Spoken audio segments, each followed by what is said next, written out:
আজকে আবার একটা শর্ট ভিডিও নিয়ে চলে এসেছি। তো গিয়েছিলাম কৃষ্ণনগরে জগদ্ধাত্রী পুজো দেখতে। কৃষ্ণনগরে জগদ্ধাত্রী পুজো কিন্তু শুরু হয় নবমীর দিন থেকে।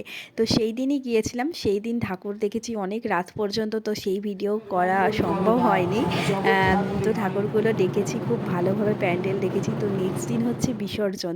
বিসর্জনের যে সকালে ঘট বিসর্জন হয়, সেটা অনেকটা লেটে শুরু হয়েছিল বলে ভিডিও করা হয়ে ওঠেনি। তো সেইটা রেস্ট নিয়েছিলাম যে সারা রাত ঠাকুর দেখব বলে।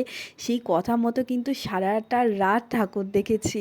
এই নিয়ে থার্ডবারে কৃষ্ণনগরে যেহেতু পিসির বাড়ি, তাই এসেছিলাম, এসে এখানে থেকেছিলাম, কিন্তু প্রতিবার আসা হয় না। তো যাই হোক, এখানকার মেন বিশেষত্ব হচ্ছে সাঙের ঠাকুর। আর এই দেখো বুড়িমা, তখন কত রাত হয়ে গেছে তখনও পর্যন্ত আছে।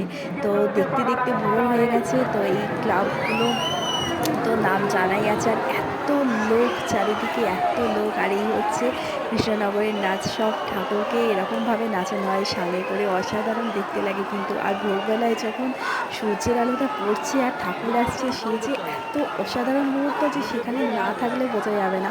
তো গুডবাম্স দেওয়া স্টার্ট হয়েছে সেই টাইমে, এমন হয়। আর এত উন্মাদনা, এত আনন্দ, এত মানুষজন, মানে সব মিলিয়ে একটা অসাধারণ অনুভূতি হয় কিন্তু সেই টাইমে।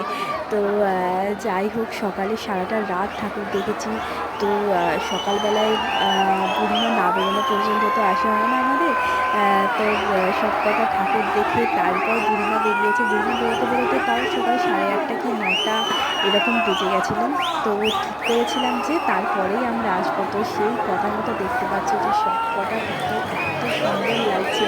সব শেষে যাবে কিন্তু বুড়িমা, তার আগে বাগাডাঙ্গা ছোটো মা যাবে, তারপর কিন্তু বুড়িমা আসবে। আজ দেখতেই পাচ্ছ চারিদিকে কত মানুষ জমে গেছে যে শুধু বুড়িমাকে দেখবে বলে, বুড়িমাকে একটা ঝলক দেখবে, সেই জন্য যেন চারিদিকটা মানে গম গম করছে। আর এত ভিড় সারাটা রাত জুড়ে, দেখতেই পাচ্ছ এখানে এতটা সুন্দর লাগছে। আর সবাই কিন্তু ফোন ক্যামেরা নিয়ে রেডি যে হ্যাঁ এবার বুড়িমা বেরোবে, এবার আমরা ছবিটা তুলবো। সেই জন্য দেখতেই পাচ্ছ যে মানে সেখানে না থাকলে এই অনুভূতিটা ঠিক ভিডিও করে বোঝানো যায় না, সত্যি কথা। তো তোমরা জাস্ট দেখো, আমি আর এখানে কিছু বলছি না।